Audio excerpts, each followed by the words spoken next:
Her parents sold her because she couldn't bear children, until a lumberjack with 4 kids took her in. Blackstone mining camp, late spring. Dust drifted through the hot air as men in filthy shirts and scuffed boots crowded around the old barn.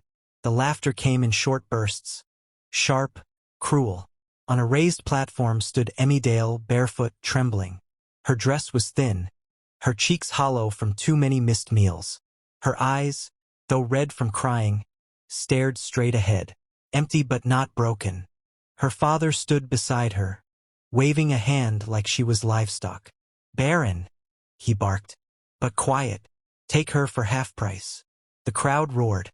Someone spat in the dirt. Emmy didn't flinch. That's when the jingle of coins stopped everything.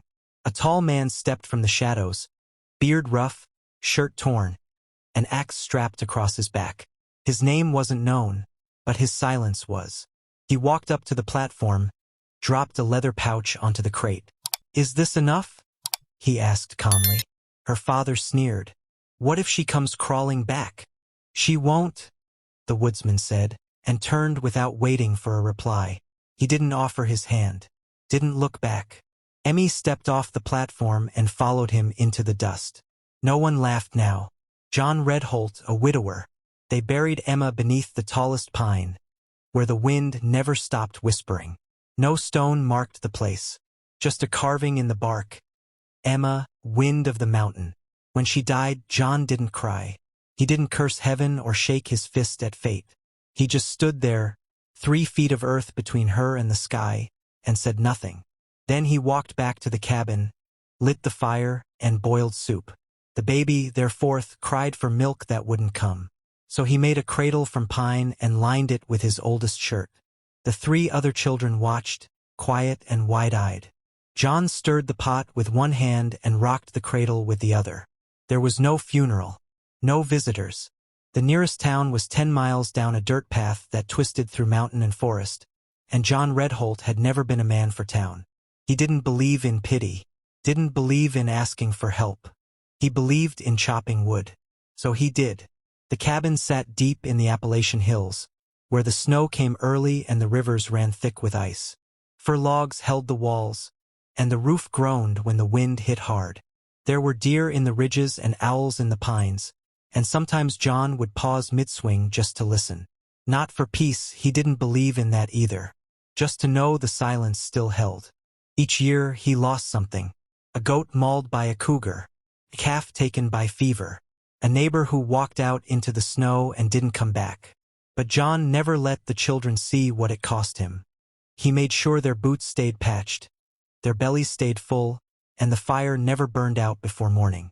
He taught the boys to fish, to snare rabbits, to sharpen a knife without cutting themselves. He taught the girl to hem, to read, to keep the rifle loaded and the door barred when he was away. And he never said her name, Emma, not once after she died. Not until the day the wind changed. He'd gone down to Blackstone, the mining camp-turned town, to barter for flour and seed. The mule was old and slow, and the ride took half a day, winding down into a place that stank of coal smoke, sweat, and cheap whiskey. John didn't like towns. He didn't like the way men shouted or the way women stared. He had a list and a pouch of coins, and he wanted to be gone before sunset. But just as he turned toward the feed store, he heard the crowd. Laughter, hard and sharp. The kind of sound that made a man's back stiffen. He followed it without meaning to. At the edge of a warped old barn, a crowd had gathered. Men in stained shirts, leaning against fence rails, boots kicking up dust. They circled a platform where a girl stood barefoot, thin and trembling. John saw the shame before he saw her face. She wore a faded dress, the collar torn. Her arms were marked with old bruises and thin white scars. Her hair was tangled, her cheeks hollow. But her eyes, though red from crying, stared straight ahead. Not broken, not pleading, just quiet. Beside her stood a man with a red face and a voice like gravel in a boot. Her father. "Baron," he shouted. "But quiet. Take her for half price." The crowd jeered. One man spit. Another called out something too cruel to repeat. John didn't know why he stepped forward. Maybe it was the way her hands stayed still, folded in front of her like she already knew what came next and had decided not to fight it. Maybe it was how the laughter sounded too much like vultures. He reached into his coat and pulled out the leather pouch, walked through the dust and dropped it at the man's feet. "Is this enough?" he asked, voice flat. The father eyed it. "What if she comes crawling back?" "She won't," John said. He didn't wait for a reply. He turned and walked away, and the girl followed him. No words, no touch, just the soft thud of her feet behind his boots. The crowd parted. Some laughed again, but it sounded smaller now. John didn't look back. He drove the mule hard that night, didn't stop to rest. The girl sat beside him in the wagon bed, hands clasped, eyes fixed on the road ahead. She didn't speak. He didn't ask. At the cabin, the children stared from the porch. The girl in the middle, the eldest boy on one side, the younger two flanking them like pups unsure of a stranger. John lifted her down and said, "This is Emmy." That was all. She nodded to the children. They didn't reply, but they didn't hide either. That night, she slept on a cot near the hearth. He gave her the quilt Emma had sewn, the one with the faded birds stitched in sky-colored thread. She didn't weep, and neither did he. The next morning, she was up before the sun, kneeling by the stove. She found flour and boiled water, made biscuits with salt and ash. When the children came in, she handed them bowls like she'd done it every morning of her life. They ate without speaking. The girl watched her, curious. John drank his coffee and said nothing. Days passed. Emmy cleaned without being asked. She patched a hole in the thatch above the boys' sleeping loft, found the loose hinge on the door and oiled it. When one of the boys scraped his knee on a stump, she didn't fuss, just washed it clean and tied it with a strip of muslin from her old dress. She still didn't talk much, but John started to notice the quiet felt different now. The room didn't echo the way it used to. One night, as the fire burned low and the wind sighed outside, Emmy sat near the coals, sewing a rip in the girl's nightgown. The child leaned into her without thinking, and Emmy let her. John stood by the door, arms crossed. "You can leave," he said quietly. She looked up. "You're not bound here. You can go if you want." She didn't answer right away. Then she set the needle down, folded the cloth, and looked at him full on. "No one ever asked me to stay," she said. He didn't know what to say to that, so he nodded. The next morning she was still there, and the biscuits were already baking. Emmy, cast out, cursed, forgotten. She never told John what had come before.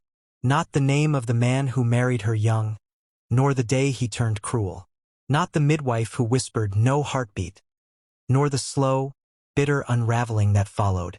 There'd been no violence, just a silence that grew heavier with each month. The kind of silence that becomes a verdict. She'd been a wife, then a burden, then a disappointment, and then not even that.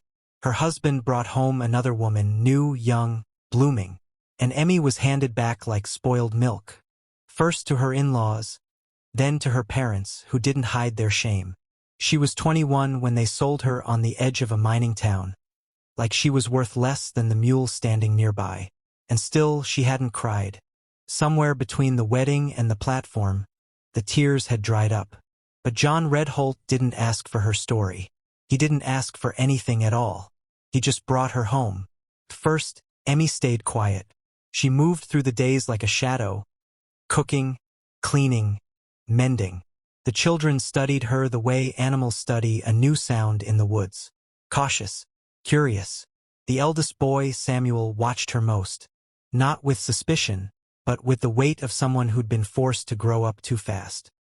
He was 12, with shoulders already shaped by the axe, and eyes too old for his face.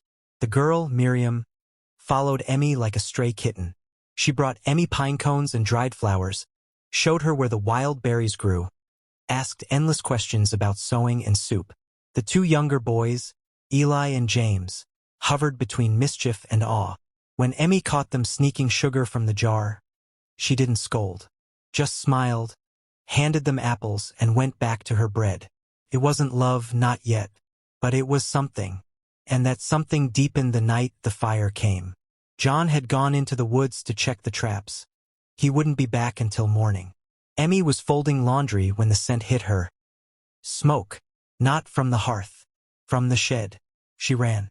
The back of the shed was ablaze, flames licking up the wall like greedy fingers. Inside, stacked too close to the lamp, a pile of firewood smoldered.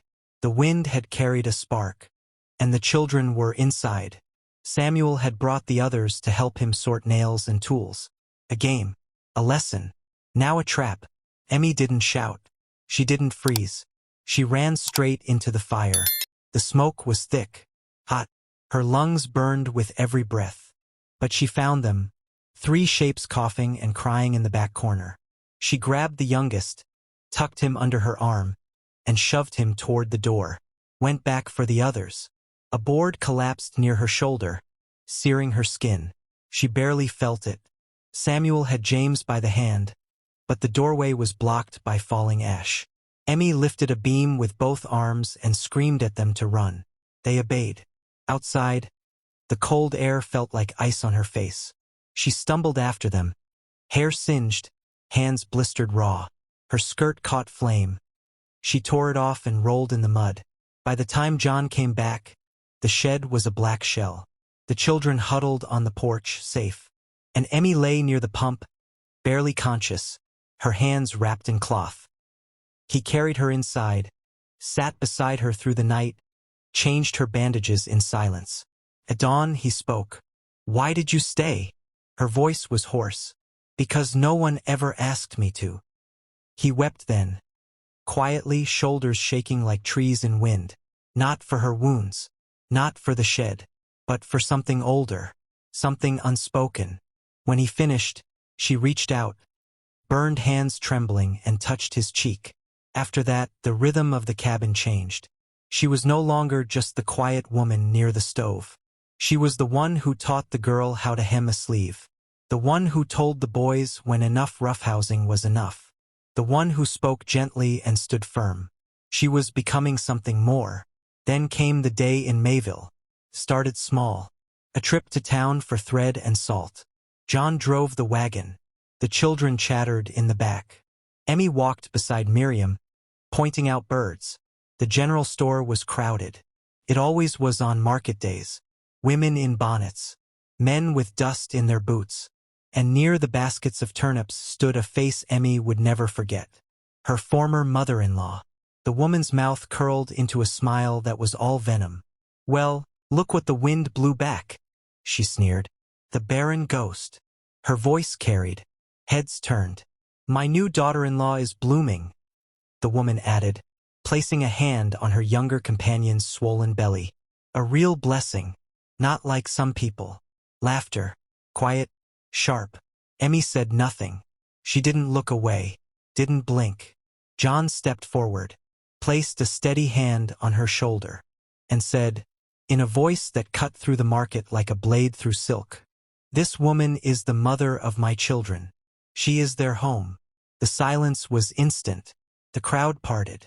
The woman turned pale. No more words were spoken. They left. But the danger didn't stay behind. That night, a knock came at the cabin door. Drunken, slurred.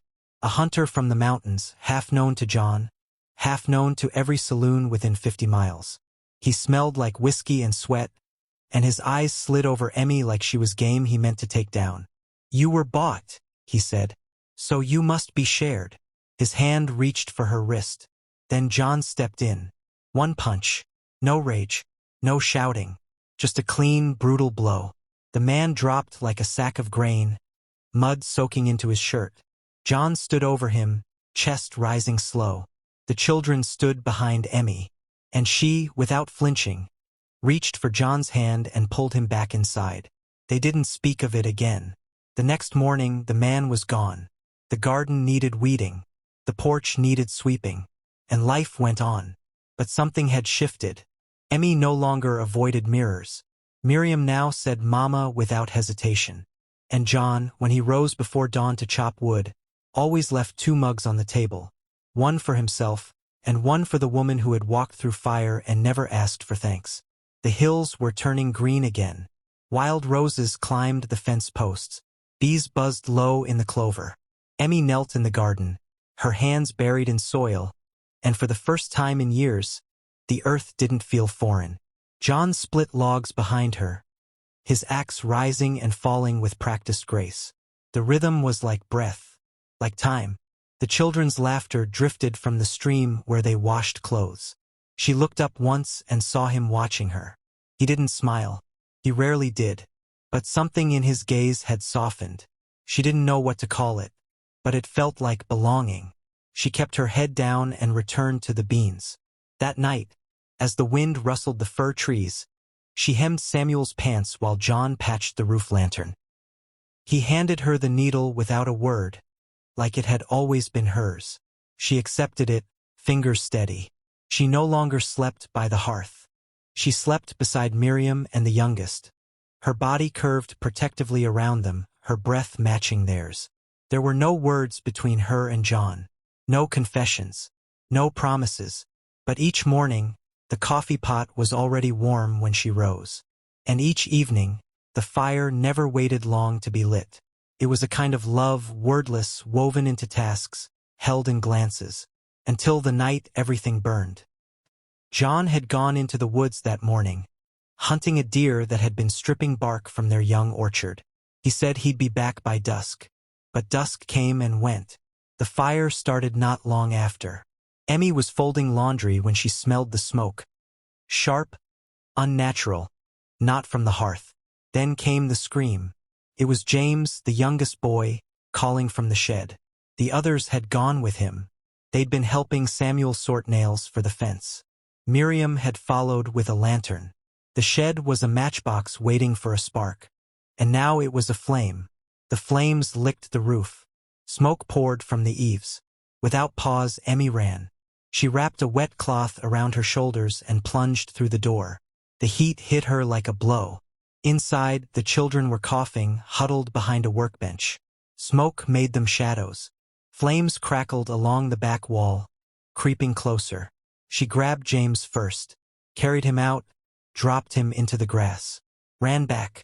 Eli and Miriam were tangled together, eyes wide with terror. She shoved the beam aside, dragged them into the light. Samuel was last, trying to throw water from a bucket, his face black with soot. "Go!" she shouted hoarse. He did, but not before grabbing her hand and pulling.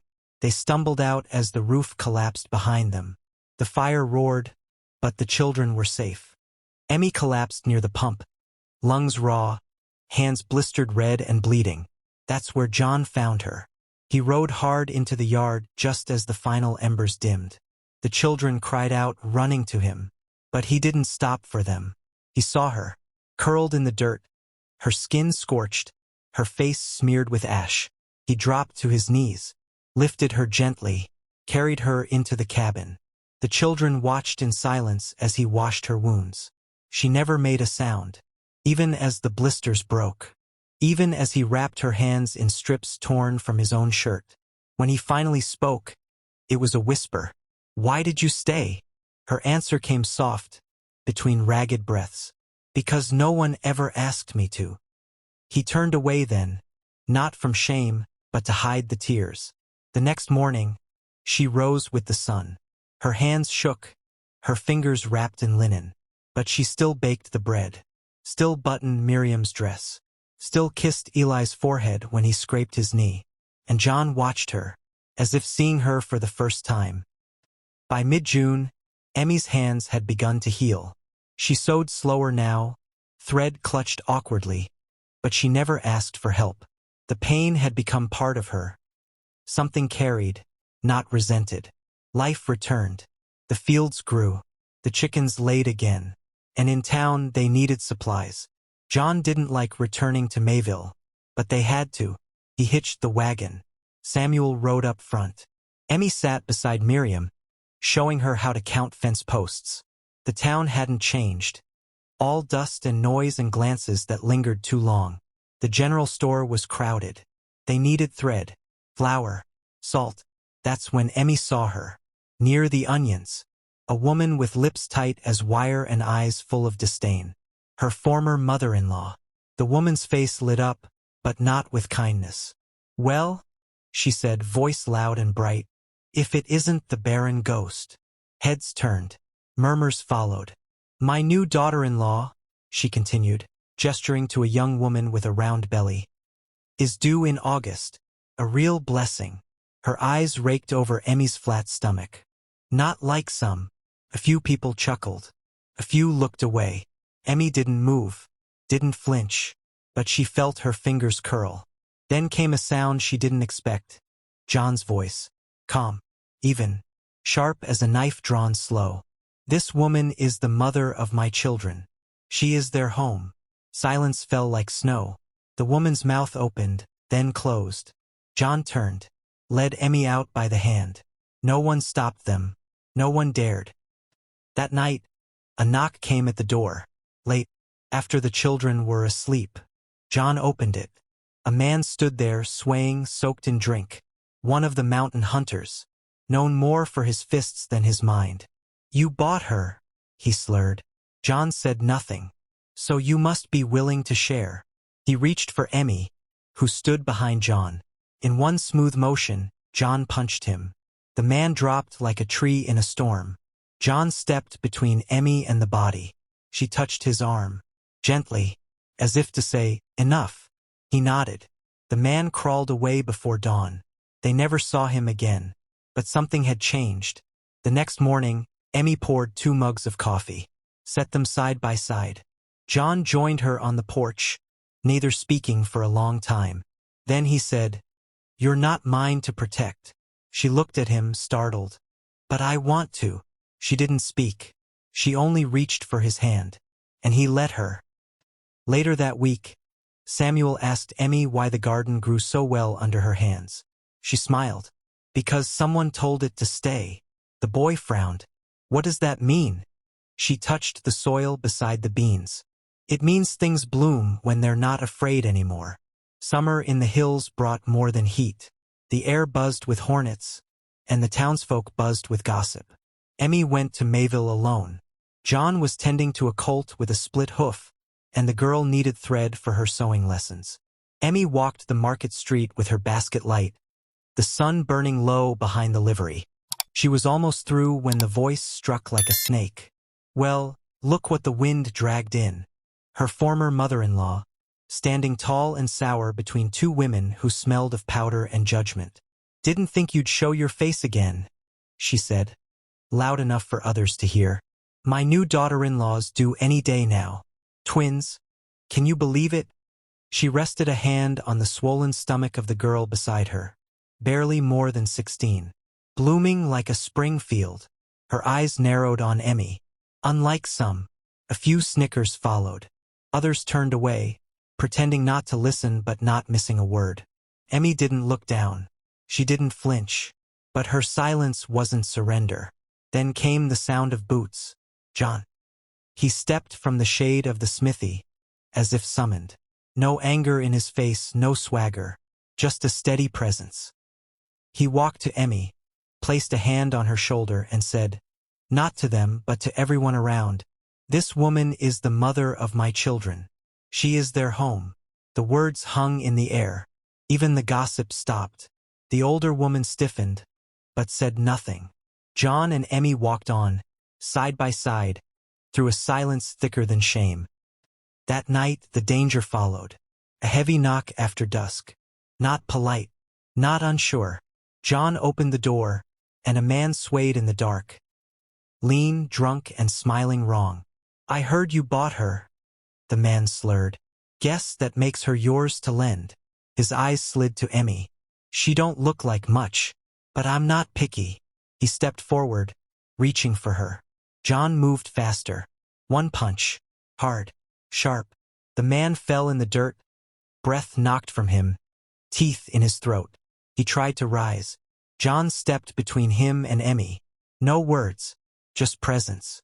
Behind Emmy, the children stood on the stairs, wide-eyed but not afraid. John looked once at the man, then shut the door. Inside, Emmy stood still. Then she reached for the latch and slid it home.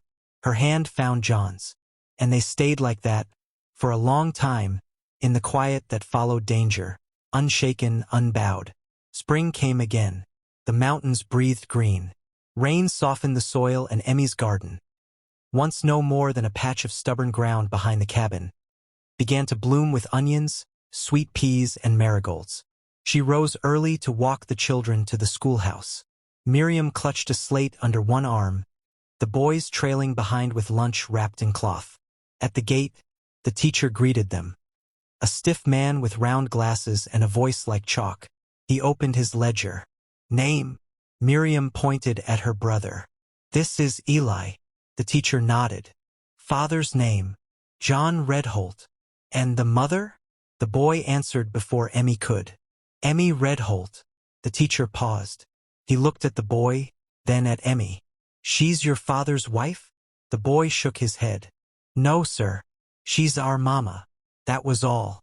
The teacher nodded and moved to the next line. Emmy stood still a moment longer, the morning sun on her hands. The boy had said it with such certainty. No hesitation. She smiled, not wide but real, then turned back toward the cabin. In town later that week she saw him, her former husband, standing near the feed store, hat in hand, hair grayer than she remembered. He saw her too, and came forward, hesitant. Emmy, he said, stopping just short of her. I didn't know you'd come to town. She said nothing. He looked down, then back at her. I was wrong. I see it now. I should never have let you go. His voice was quiet. He reached for her hand, but she didn't offer it. I didn't know what I had, he murmured. Her reply came clear, calm. I'm no one's leftover. He flinched. I have a home now, children who call me mama. A man who never asked for anything except that I stay. She looked him full in the face.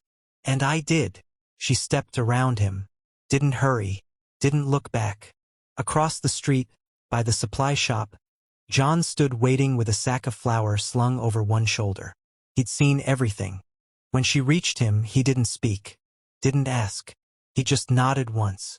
As if to say, I know. As if to say, I'm here.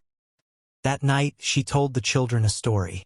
About a river that ran too fast. About a tree that bent but didn't break. About a family made of hands, not blood. They fell asleep one by one, warm under quilts she'd mended. John sat nearby, sharpening his knife in slow strokes. After the last child's breathing deepened, Emmy turned to him. You saw him. I did. You didn't stop me. He looked at her, eyes steady. You weren't mine to stop. She nodded. And that was the end of it. They turned in for the night. The wind moved through the trees outside like an old hymn. The next morning, the garden was full of robins, and Emmy planted herbs for the first time, rosemary, thyme, and a little patch of lavender. Miriam helped, bare-kneed and smiling. I'm going to be just like you, she said. Emmy didn't answer at first. She pressed a seed into the soil, then looked up at the girl. No, she said softly. You'll be more. Miriam blinked, confused. You'll never have to learn the way I did. That's what more means. She wiped her hands on her apron. More doesn't mean bigger. It means safer. And with that, she returned to planting. Time in the mountains doesn't run. It settles. Seasons fold into one another like quilt corners. Rain becomes frost. Frost melts into soil. Snow disappears as if it had never covered the world. And so the years passed in the cabin. Quietly, gently, the children grew taller. Voices deepened. Faces thinned into adulthood. But the rhythm of life stayed. Chopping wood, boiling soup, planting, mending, singing in the stream. Samuel took to the land like roots to soil. He knew when a storm would break just by how the air tasted. He taught himself to build fences, raise barns, and read the sky. Eli became the song of the house, whistling while sweeping, humming while hauling pails. He carved a flute from maple and played tunes Emmy never recognized but always loved. James stayed close to the hearth. He drew stories in charcoal and shaped animals from scrap wood. Bears, foxes, once even a tiny Emmy holding a ladle. She kept that one on the mantel beside the matches. And Miriam, bright, clear-eyed, strong-willed, carried Emmy's softness in her voice and John's steel in her spine. She stitched with joy, not precision. Her quilts were wild with color and not a single square sat even. Emmy called it perfect. Emmy grew older, but she didn't shrink. She stood firm in the doorway each morning and watched the sun rise like it owed her thanks. She weeded barefoot, planted potatoes and sweet onions. Read to Miriam from her mother's old book of Psalms. The children still called her Mama, even as their own voices outgrew their childhood tones. They called her that not from habit, but from truth. One spring, the boys carved a wooden sign and hung it on the fence, right by the garden gate. She did not bear my blood, but gave me my entire life. They showed it to her as the apple tree behind the cabin came into bloom. She touched the words. She said nothing for a long time, then whispered, "I never thought I'd live long enough to hear that said." John, standing beside her, rested his hand on hers. "You made it true," he said. John never remarried, never asked Emmy to, but they were married in every way that mattered. He handed her the morning knife to cut bread. She stitched the hole in his best coat without being asked. Their love was a rhythm, not loud, not fragile, but strong and woven into the walls of that house. When he was tired, she rocked beside him. When she was cold, he laid extra logs on the fire. When storms hit, they sat with the children and told stories until the thunder passed. They never said vows, but they never broke them either. When Emmy died, it was spring again. The creek was full and noisy. The apple tree had already begun to bloom, fat blossoms of white tinged with pink. She passed in her sleep. No pain, no struggle. Miriam lay beside her and woke only when the birds began to sing and the breath beside her did not return. She didn't scream. She just touched Emmy's hand, cool and folded, and said, "I love you." Then Rose lit the lamp and told the others. They buried her beneath the apple tree she planted a decade before, the one she'd coaxed from near-dead roots and tended year after year, even when the soil rebelled. There was no preacher, just family. Samuel and Eli built the box. Miriam dressed her in the quilt Emmy had mended during the fire, the one with stars of every color. James carved a small robin and set it on the lid. John stood behind them all, unmoving, until the dirt was packed and the wind shook the blossoms down onto the grave like slow, soft rain. He didn't speak. He just sat beside the tree after the others left, stayed there through dusk, stayed through the cold. Days passed, then a week. He ate little, didn't go to town, barely spoke. Then one morning, the children found him in the rocker by the porch, arms folded, head bowed, still, peaceful, gone. They buried him beside her without question. 2 stones, no names, just the tree between them. And every spring since, the tree has bloomed with more fruit than it should. Apples so sweet the deer come down from the ridge just to taste them. Years have passed since then. The cabin still stands, a little slanted, a little creaky, but strong. Miriam visits with her daughters. She plants zinnias and cornflowers, teaches them how to tie vines and chase frogs without falling into the stream. Eli returns sometimes, flute still in his coat. Samuel keeps the fence straight, keeps the sign clean, keeps the door hinges oiled. And James brings carvings, small gifts to leave under the apple tree, though he never explains why.